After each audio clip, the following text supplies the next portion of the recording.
जीवन बगिया ऐसी उलझी, फूल हो गए कम, कांटे ज्यादा, सिमटा जीवन, डूबी सांसें, आना है तो अब भी आजा। यदि आपने अभी तक अंतिम अध्याय न देखा हो तो कृपया करके अंतिम अध्याय देखें। पिछले अध्याय में हमने साधना की चर्चा की थी। कुछ साधक जो इस अनुभव पर पहुंच गए हैं कि अब उन्हें डर लगने लगा है ध्यान से। ध्यान में जाते समय, गहराई में उतरते समय, एकांत में होते समय अब डर लगने लगा है। एकांत में उतरने में डर है। अब तो अनुभव की बात तो यह है कि घबराना नहीं है, बिल्कुल देखना है। डर को भी देखना है क्या वाकई डर है या नहीं। डर से घबरा के ना भागना है। इसलिए यदि आप घबरा रहे हैं तो घबराएं ना। धीरे धीरे इस ध्यान की यात्रा में गहराई में प्रवेश करें। एक दफ़े तुम्हारा हाथ में आ गया तो तुम ज़्यादा देर हाथ के बाहर न रहोगे।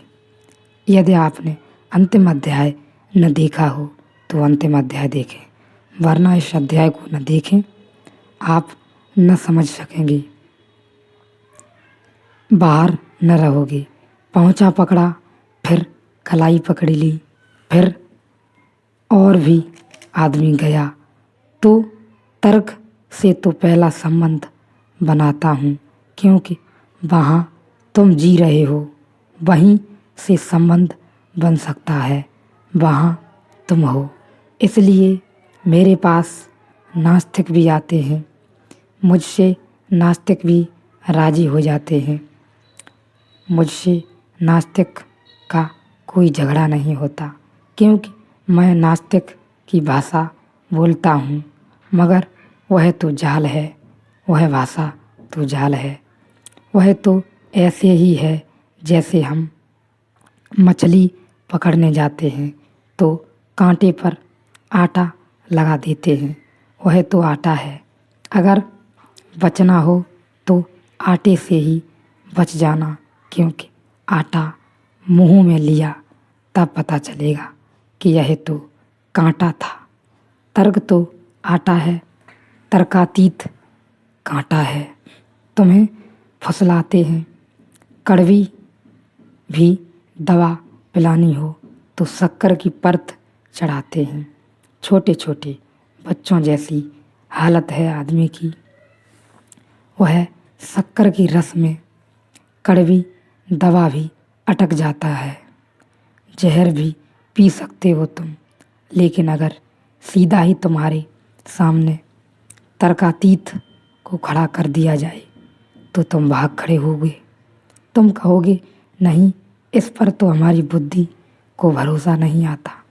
तो मैं तुम्हारी बुद्धि को भरोसा लाना चाहता हूँ, लेकिन अगर वही तुम रुक गए और तुमने सोचा कि आ गया बुद्धि को भरोसा, अब अगर घर जाएं तो तुम चूक गए। तो तुमने ऐसा समझो कि दवा के ऊपर तो चढ़ी शक्कर पी, उसको तो उतार कर तुमने पी लिया, दवा को फेंक दिया, शक्कर को पी लिया। तर्क की संतुष्टि से क्या दिमाग की पुष्टि होती है, तुम पर निर्भर है।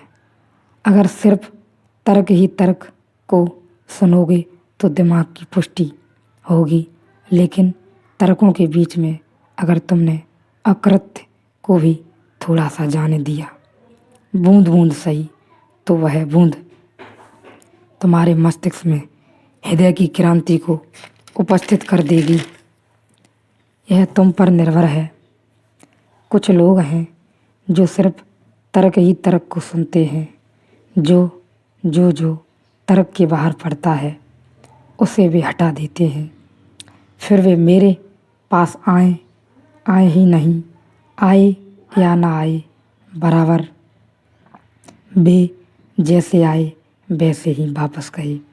और मजबूत होकर गए। उन्होंने अपने अपने हिसाब का चुन लिया, मतलब की बात चुन ली।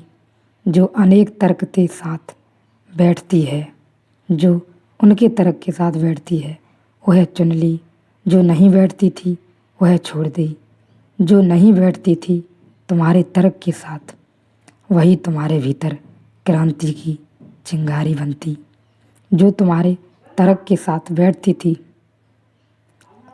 वह तो तुम्ही को मजबूत करेगी।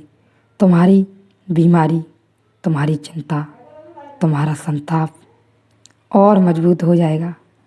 तुम्हारा अहंकार और मजबूत हो जाएगा। तो थोड़ी कुशलता बरतना। इसलिए तो जनक कहते हैं अष्टावक्र से, कैसी कैसी कुशलता कि क्षण में दिखाई पड़ गया। कैसी मेरी दक्षता, कैसी मेरी निपुणता। उस निपुणता को ध्यान में रखना, उस दक्षता को ध्यान में रखना तुम पर निर्भर है। यहाँ जो मैं बोल रहा हूँ, बोलना मुझ पर निर्भर है, लेकिन सुनना तो तुम पर निर्भर है। बोलने के बाद तो फिर जो मैंने कहा उस पर मेरी कोई मालकियत नहीं रह जाती। इधर बोला कि वह मेरे हाथ के बाहर हुआ। छूटा तीर फिर तो तुम्हारे हाथ में है कि कहाँ लगेगा, कहाँ तुम लगने दोगे। लगने दोगे कि बच जाओगे। बुद्धि में लगने दोगे तो तुम यहाँ से और भी पंडित होकर लौट जाओगे और तर्क कुशल हो जाओगे। विवाद में और प्रवीण हो जाओगे और निपुण हो जाओगे। मगर चूक गए तुम हृदय में लगने देते तो तुम और आनंदित होते, तुम और अहोभाव से भरते तो धन्यता का द्वार खुलता, तो प्रसाद की वर्षा की थोड़ी संभावना बढ़ती, तो अमृत की तरफ तुम थोड़े सरकते। 2 कदम तुमने उठाए होते उस अंतिम पड़ाव की तरफ, उस परम की तरफ।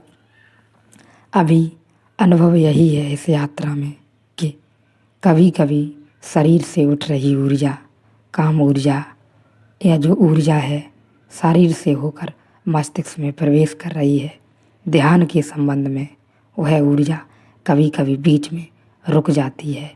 लेकिन बुद्धि वहाँ पर चालबाजी करती है।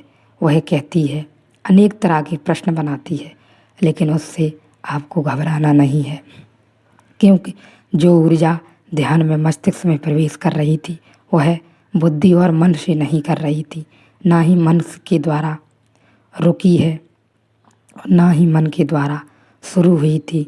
इसलिए इस विघटन में न पड़ें और ध्यान में जो भी हो रहा है उसे होने दें। बस दूर खड़े हुए देखते रहें, बीच में बुद्धि और मन की चालबाजी को ज़्यादा न दें।